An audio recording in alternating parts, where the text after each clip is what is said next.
நான் சுட்டிக்காட்டிய கும்மிடி பூண்டி 3 வயது பெண் குழந்தை, சூலூர்ல சுட்டிக்காட்டிய 10 வயது பெண் குழந்தை சீரழிச்சு கொலை பண்ணி இருக்கிறான்.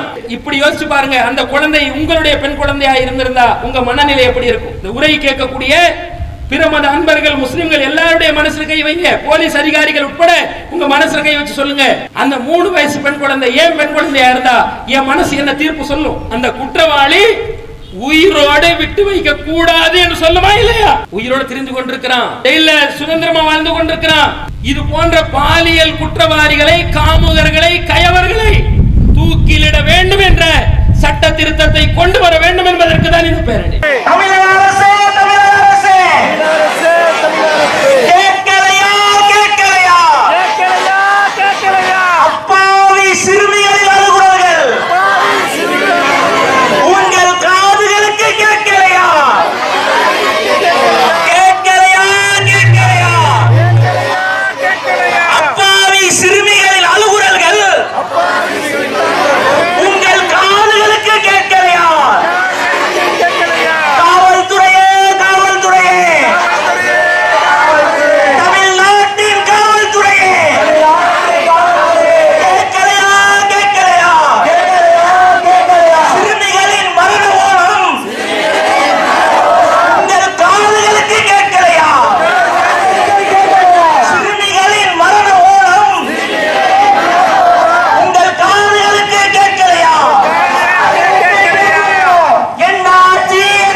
அனைத்து புகழும்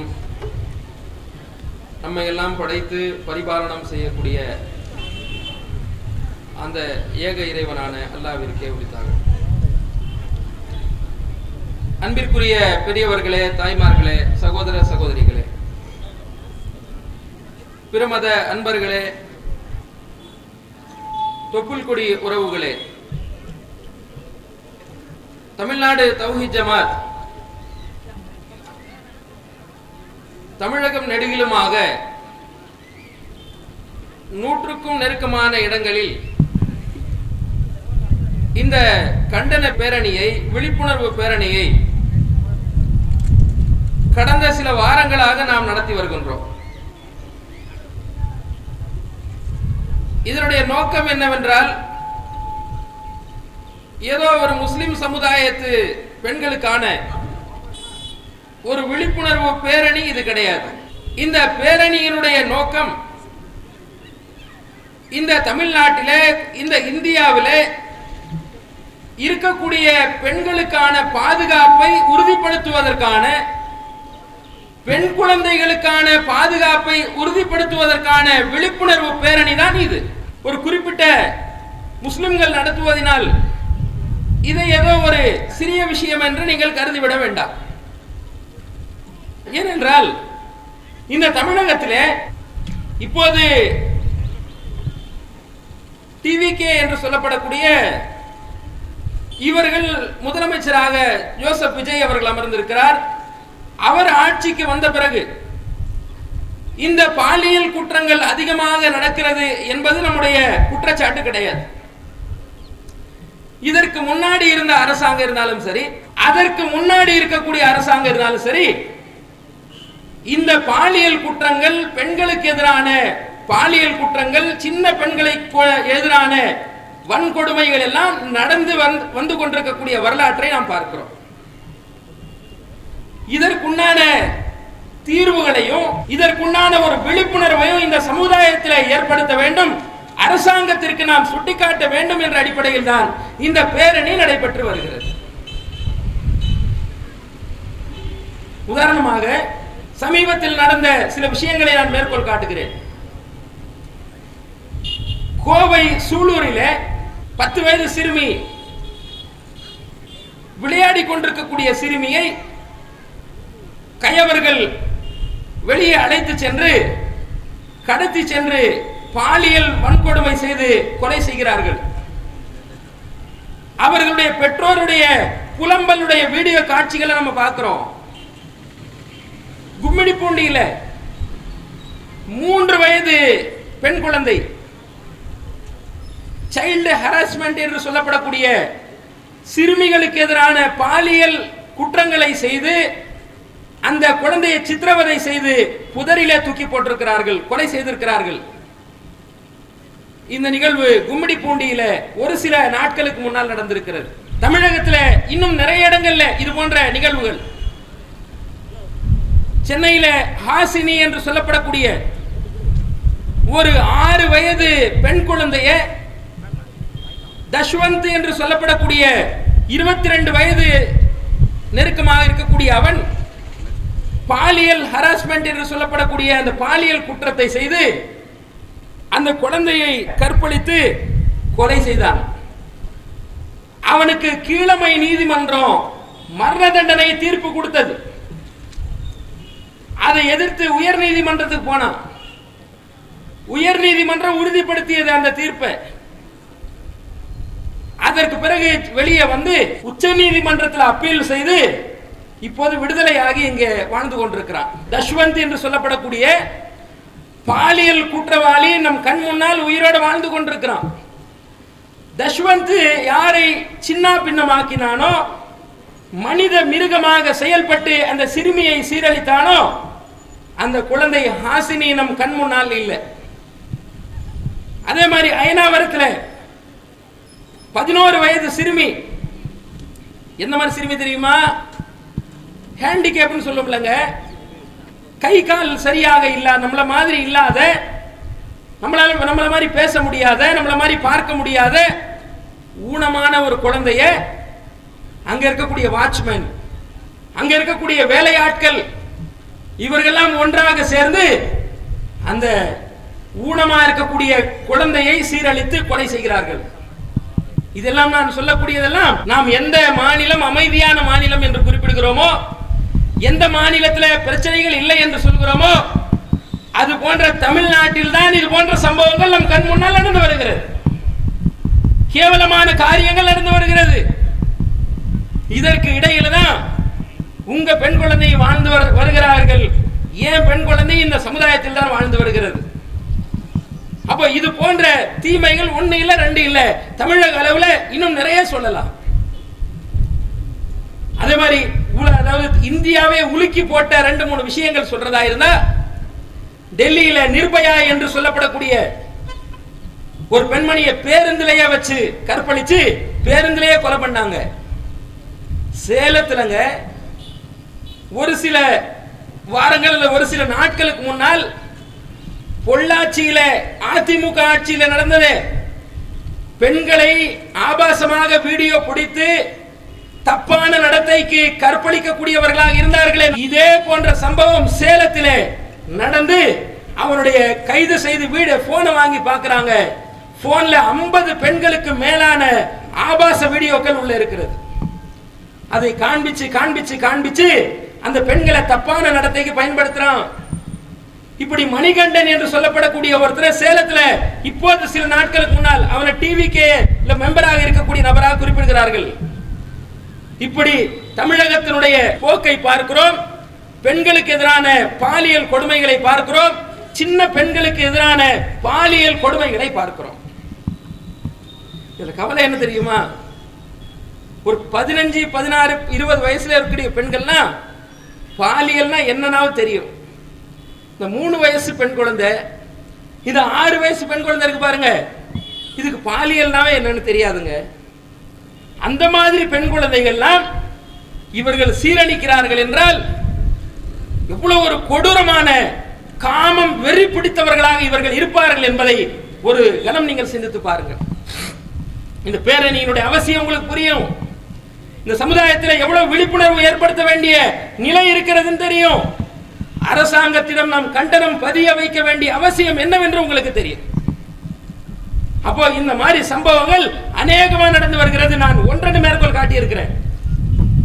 உத்தரப்பிரதேசத்தில் உன்னவ் என்ற ஒரு மாவட்டம், பிஜேபி எம்எல்ஏ குல்தீப் சிங் செங்கார் என்று சொல்லப்படக்கூடிய நபர் 2017 நடந்த சம்பவம். ஒரு 17 வயசு சிறுமி, தலித் இனத்தை சேர்ந்த அந்த அம்மா வேலை கேட்டு போகுது.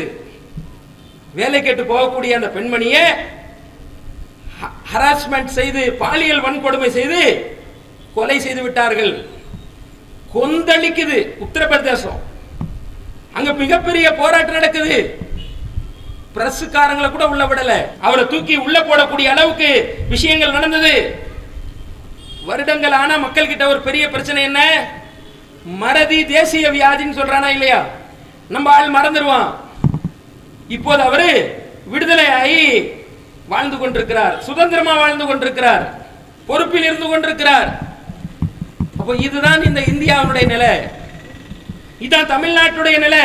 அப்ப யோசிச்சு பாருங்க, பாலியல் குற்றங்கள் ஒரு நாளுக்கு நாள் எடுத்து பார்த்தால் அது எல்லாருடைய ஆட்சியிலையும் அதிகமாக நடந்து வருகிறது.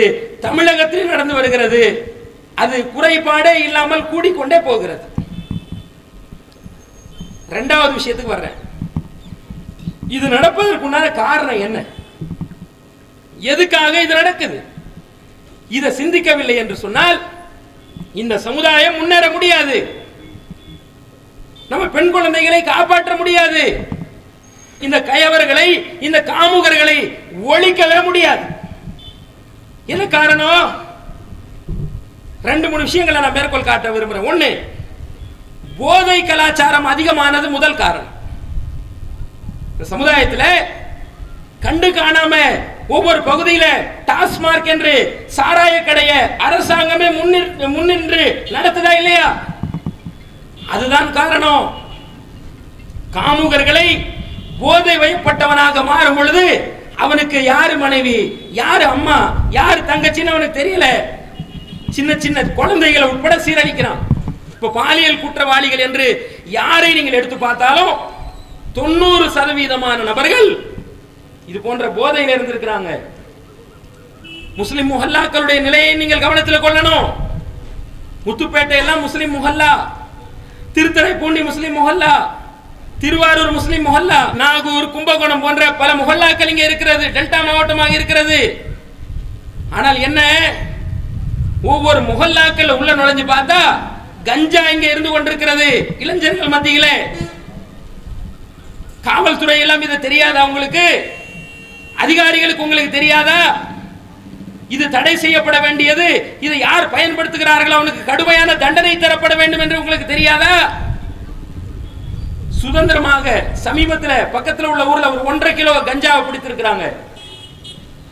அப்ப இது போன்ற கஞ்சா போன்ற கலாச்சாரம், இது போன்ற போதை கலாச்சாரம், மது குடிக்கக்கூடிய இந்த கலாச்சாரம் மூலமாக காமுகர்களாக இருக்கக்கூடியவர்கள் தான் கற்பழிக்கும் பொழுது, தான் சீரழிக்கும் பொழுது அவன் சிந்தனை இல்லாதவனாக குழந்தைகளை நாசப்படுத்துறான், பெண்களை நாசமாக்குறான். அரசாங்கம் சொல்லி இருக்கிறார்கள் 700 கடையை மூடி இருப்பதாக சொல்கிறார்கள். அது பத்தாது, அது கூட பல இடங்களில் சரியா மூடப்படவில்லை. 700 என்பது போதுமானது கிடையாது. ஒட்டுமொத்தமான மது விலக்கு தான், மது கடைகளை மூடுவதுதான் இந்த சமுதாயம் சீரான பாதையில் செல்வதற்குண்டான ஒரே தீர்வாக இருக்கும். மதுவை நீங்க ஒழிக்காம, போதையை நீங்க ஒழிக்காம, சிந்தனையை அவனுக்கு மழுங்கடிக்கக்கூடிய காரியத்தை நீங்கள் ஒழிக்காமல் இந்த சமுதாயத்தில் தீமையை ஒழிச்சிட முடியாது. இது போன்ற கயவர்களை நீங்கள் ஒழிச்சிட முடியாது என்பதை நான் மேற்கோள் காட்ட விரும்புகிறேன். அடுத்து என்ன, நம் கண் முன்னால் வாழக்கூடிய நேரத்தில் டிவியை திறந்தா டிவியில் ஆபாசம், போனை திறந்தா பேஸ்புக்ல, யூடியூப்ல, எந்த சமூக வலைத்தளத்தை திறந்தாலும் அதுலயே ஆபாசம். சினிமா தியேட்டருக்கு போனா அதுல ஆபாசம், ஒரு பேப்பர் எடுத்து வாசிச்சா அதுல ஆபாசம், ஒரு தெருவில் நடந்து போனா, ஒரு பஸ் ஸ்டாண்ட் நடந்து போனா சுவரொட்டி ஒட்டி இருக்கிறார்கள், அதுல ஆபாசம். எங்கும் ஆபாசம், எதிலும் ஆபாசம். அரைகுறையான ஆடைகள்ல காட்சிப்படுத்தப்பட்ட போட்டோக்கள் அங்கங்கே இருக்கிறது. அப்ப காமுகர்கள், கெட்ட உள்ளம் படைத்தவர்கள், உள்ளத்தில் நோய் இருக்கக்கூடியவர்கள் எல்லாம் இந்த காட்சிகளை பார்க்கும் பொழுது என்ன ஆவா? அவனுக்கு தடுமாறக்கூடியவனா மாறி சின்ன சின்ன குழந்தைகளை நாசப்படுத்துறான், பெண்களை எல்லாம் நாசப்படுத்துகிறான், கற்பழிக்கிறான். அப்போ ஆபாசத்தை தடை செய்யணும், ஆபாசம் வரக்கூடிய திரைப்படங்களை தடை செய்யணும், ஆபாசம் நிறைந்திருக்கக்கூடிய சீரியல்களை தடை செய்யணும். அப்ப திரைப்படங்கள், சீரியல்களை தடை செய்தால் இது போன்ற காமுகர்கள் செய்யக்கூடிய தீமைகளை ஒழிப்பதற்குண்டான இரண்டாவது தீர்வாக நாம் மேற்கொள்ள வேண்டும். இதை நினைவில் கொள்ளுங்க. மூணாவதுங்க, பெற்றோர்கள் கவனத்தில் கொள்ளுங்க. தமிழகத்தில், இந்தியாவில் போக்சோ சட்டம்னு ஒன்று இருக்குங்க. போக்சோ சட்டம்னா என்ன? ஜாமீன்ல கூட விடுதலை வர முடியாத அளவுக்கு யார் இந்த மாதிரி பெண்கள் விஷயத்தில் பாலியல் அத்துமீறாங்களோ அவர்களை போக்சோ என்று சொல்லப்படக்கூடிய கடுமையான சட்டம் வச்சிருக்கிறான். தூக்கு தண்டனை கிடையாது, ஒரு போக்சோ என்று கடுமையான சட்டம் வச்சிருக்கிறான். இந்த போக்சோ சட்டத்தில் 80% தப்பிச்சு வெளியே வந்துடுறான். உள்ள போனவன் அதுல தப்பித்து வெளியே வந்துடுறான். இதனுடைய ஆய்வு முடிவு என்ன தெரியுமா? இந்த சின்ன பெண் குழந்தைகள் யாரால் சீரழிக்கப்படுகிறார்கள்? இந்த பெண்கள் யாரால் சீரழிக்கப்படுகிறார்கள் தெரியுமா? நீங்க யாரை தம்பி என்று நினைத்தீங்களோ, நீங்க யார அண்ணன் நினைத்தீங்களோ, நீங்க யார மாமான்னு நினைச்சீங்களோ, அப்பா மாதிரி நினைச்சேன், என் தம்பி மாதிரி நினைச்சேன், அண்ணன் மாதிரி நினைச்சேன், சகோதரன் மாதிரி நினைச்சேன் என்று யார் விஷயத்திலே நெருங்கிய சொந்தக்காரர்களாக நினைத்தீர்களோ அவர்கள் தான் வரம்பு மீறி இருக்கிறார்கள் என்பதனை ஆய்வு முடிவுகள் தெரிவிக்கிறது. உங்க குழந்தைகளை கடைக்கு அனுப்பும் பொழுது ஜாக்கிரதையா அனுப்புங்க, ஸ்கூலுக்கு அனுப்பும் பொழுது ஜாக்கிரதையா அனுப்புங்க. திரும்பி வரக்கூடியதை நீங்களே பொறுப்பேற்றுக்குங்க. வரவில்லை என்றால் உடனடியாக ஸ்கூல்ல போய் நில்லுங்க. ஒரு கடைக்கு அனுப்பினால் பக்கத்தில் இருந்தா கடைக்கு அனுப்புங்க, தூரத்தில் இருந்தா கடைக்கு அனுப்பாதீங்க. அப்போ பெற்றோர்கள் கவனத்தில் கொள்ள வேண்டிய விஷயம் இது. நம்ம சாதாரண ஒரு இடத்துல வாழல, சுதந்திரமா பாதுகாப்போடு வாழக்கூடிய இடத்துல வாழல. இங்க இருக்கக்கூடிய சிங்க பெண்கள் வச்சிருக்கிறாங்க. அந்த சிங்க பெண்ணுக்கே பாலியல் ஹராஸ்மெண்ட் நடந்திருக்கு.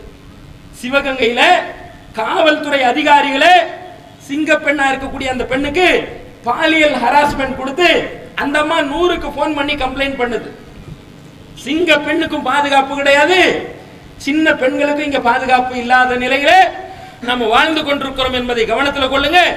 ஆக இந்த போதை கலாச்சாரத்தை ஒழிப்பதன் மூலமாகத்தான், ஆபாசத்தை ஒழிப்பதன் மூலமாகத்தான், திரைப்படங்களை ஒழிப்பதன் மூலமாகத்தான், இந்த சீரியல்களை ஒழிப்பதன் மூலமாகத்தான் இது போன்ற தீமைகளை நாம் ஒழிக்க முடியும் என்ற அடுத்த தீர்வை நான் மேற்கொள்ள விரும்புகிறேன்.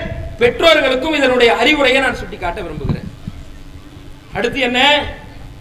இந்த நாட்டுடைய நீதி பரிபாலன முறை. இங்க இருக்க ஒருத்தர் சொன்னார்ல, சிஸ்டம் சரியில்லை, சிஸ்டம் சரியில்லைன்னு சொல்லி, உண்மையான வார்த்தை.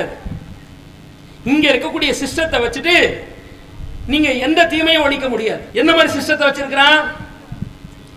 ஒருத்தன் பாலியல் குற்றவாளின்னு சொல்லி, அதாவதுங்க ஒரு 20-30 வருஷம் சர்வே எடுங்க. பாலியல் குற்றத்தில் குழந்தைகள் ஈடுபட்டவன், பெரியவங்க கிட்ட ஈடுபட்டவன், கொலை பண்ணவன் சொல்லி லிஸ்ட் எடுத்து எத்தனை குற்றவாளிகளை இந்த நாட்டினுடைய நீதிமன்றம் தூக்கில் இட்டிருக்கிறார்கள் என்ற ஆய்வு முடிவு எடுத்து பாருங்க. ஒரு 2 நபர்கள் 3 நபர்கள் நீங்க பார்க்கலாம், அவ்வளவுதான். செஞ்ச குற்றம் அவ்வளவா? செஞ்சது ஆயிரக்கணக்கில் லட்சக்கணக்கில் தீமைகள் இருக்கிறது, குற்றவாளிகளுடைய லிஸ்ட் இருக்கிறது. தூக்கிலிடப்பட்ட கைதிகள் நிர்பயா போன்ற அந்த வழக்கும், விலாத்தி குளம் என்ற ஒரு பெண் வழக்கில் இரட்டை ஆயுள் தண்டனை மாதிரி தீர்ப்பு கொடுத்திருக்கிறோம். ஆக 1-2 தான் நீங்கள் எடுத்து காட்ட முடியுமே ஒழிய, நூற்றுக்கணக்கான குற்றவாளிகள் நம் கண் முன்னால உயிரோட வாழ்ந்துகிட்டு இருக்கிறான். ஆயிரக்கணக்கான பாலியல் குற்றவாளிகள் நம் கண் முன்னாடி வாழ்ந்துகிட்டு இருக்கிறான். சுதந்திரமா வாழ்றான், காசு கொடுத்துட்டு வெளியே வந்துடுறான். சொன்ன இல்லையா, ஹாசினி என்றவனை கொன்ன 6 வயது சிறுமியை கொன்ன தஷ்வந்த உச்ச நீதிமன்றம் விடுதலை பண்ணுது. அம்மாவை கொலை பண்ணி இருக்கிறான். 6 வயது பெண்ணை கொலை பண்ணி இருக்கிறான். அவன் சுதந்திரமா வெளியே வந்திருக்கிறான். உன்னவுல ஊபியில உன்னவுல பிஜேபி எம்எல்ஏ குல்தீப் சிங் செங்கார் என்று சொல்லப்படக்கூடிய அவர் காசு செலவு பண்ணி வெளியே வந்து விட்டார். இந்த நாட்டுடைய நீதி பரிபாலன முறை இப்படிதான் இருக்கிறது. இது மட்டும் இல்ல, உயர் நீதிமன்ற நீதிபதிகள், கீழமை நீதிபதிகள் எல்லாம் சொல்லக்கூடிய கருத்து என்ன தெரியுமா? பாலியல் குற்றம் தப்பு இல்ல சொல்றாங்க. நீதிபதிகளுடைய கருத்துக்களா நீங்கள் பார்க்கலாம். பாலியல் குற்றம் தப்பு கிடையாது. ஒரு ஆணும் ஒரு பெண்ணும் ரெண்டு பேரும் விரும்பி விபச்சாரத்தில் ஈடுபட்ட தப்பு கிடையாது. ஓரினை சேர்க்கை தப்பு கிடையாது. ஒரு பெண் குழந்தைய இப்படி மேல தொட்டால், ஆடையோட தொட்டா தப்பு கிடையாது.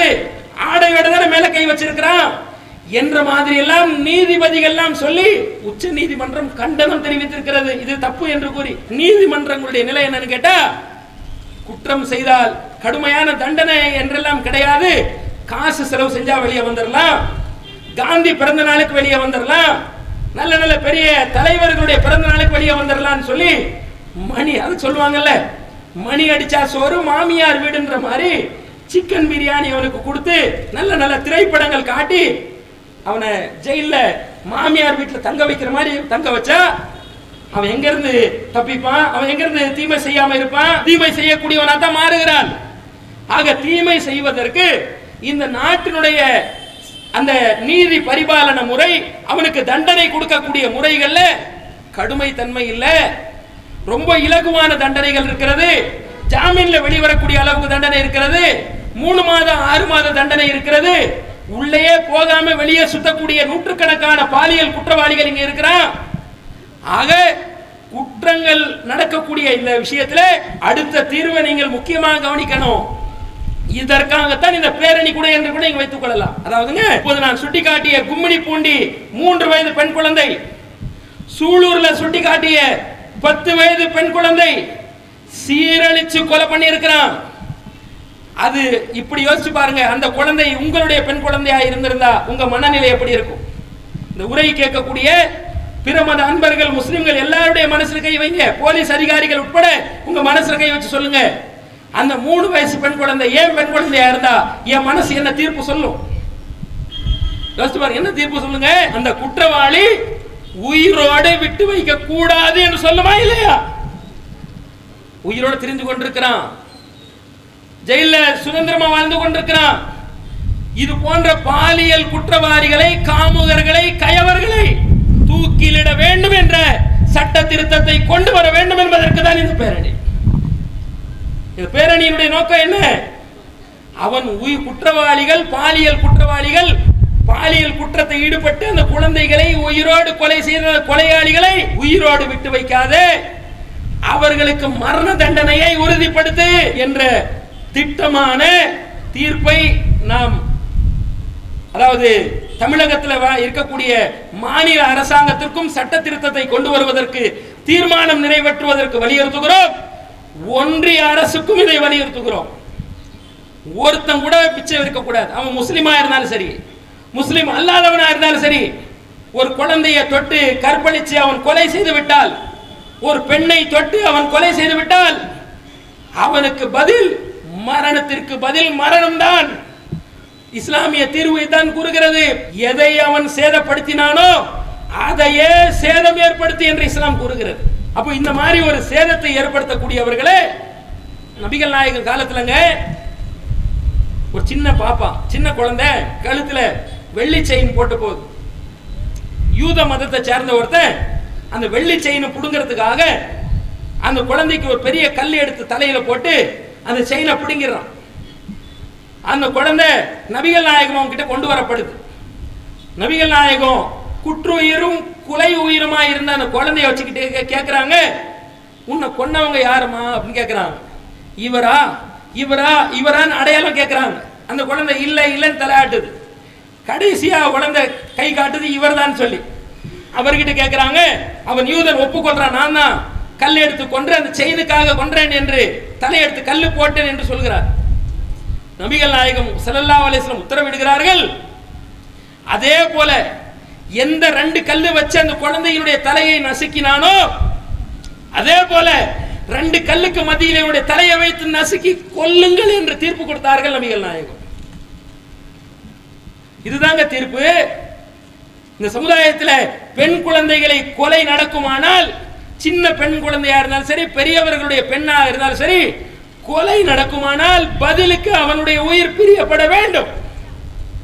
இதை நாம் இந்த நேரத்தில் இந்த விழிப்புணர்வு பேரணியில மக்களுக்கு நாம் இந்த விஷயத்தை நான் மேற்கோள் காட்ட விரும்புகிறோம், அரசாங்கத்திற்கும் சுட்டி காட்ட விரும்புகிறோம். ஆக இந்த 4 விஷயங்களை நீங்கள் புரிந்து கொள்ளுங்கள். முதலாவது, இந்த பேரணி நடப்பதனுடைய நோக்கம், அதாவது அங்கொன்றும் இங்கொன்றுமாக நீங்கள் பார்க்கக்கூடிய இந்த பாலியல் குற்றங்கள் என்பது ஏதோ 2026 என்று மட்டும் நீங்கள் நினைக்காதீர்கள். இது காலம் காலமாக நடந்து வருகிறது. அமெரிக்காவில் எப்ஸ்டீன் ஃபைல் என்று சொல்லப்படக்கூடிய ஃபைல்ஸ் வெளியே வருது. அதுல ட்ரம்ப் வர்றாரு, பில்கேட்ஸ் வர்றாரு, மிகப்பெரிய பெரிய பெரிய அதிகாரிகள்லாம், பணக்காரர்கள்லாம் வெளியே வர்றான். என்னன்னு எடுத்து பார்த்தா சின்ன சின்ன சிறுமிகளே பாலியல் ஹராஸ்மெண்ட் அங்கே பண்ணி இருக்கிறான்.